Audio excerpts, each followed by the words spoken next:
ஒரு ஹபீபுடைய அழுகை, இன்னொரு ஹபீப் அல்லாஹ்.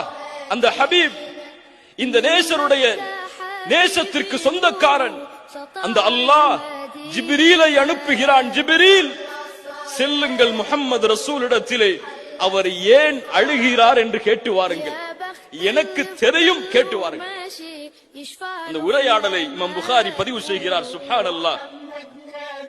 அந்த உரையாடலை ஹதீஸ் கலையுடைய அறிஞர்கள் பதிவு செய்கிறார்கள். சஹீஹான அறிவிப்பாக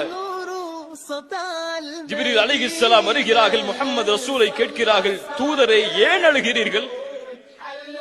தூதர் சொன்னார்கள், என் இறைவன் அறிவான் நான் ஏன் அழுகிறேன் என்று. சுப்ஹானல்லாஹ்.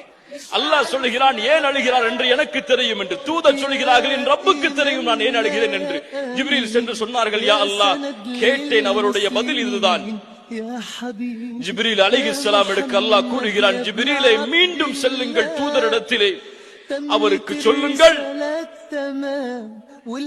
அவருடைய சமூகத்தை நான் பொருந்திக் கொள்வேன், அந்த சமூகத்திற்கு எந்த தீங்கையும் நான் அளிக்க மாட்டேன். அழும்போது என்ன சொன்னார்கள் தெரியுமா? இந்த பதிலுக்கு, அல்லாஹும்ம உம்மதி உம்மதி, யா அல்லாஹ், என் சமூகம் என் சமூகம்.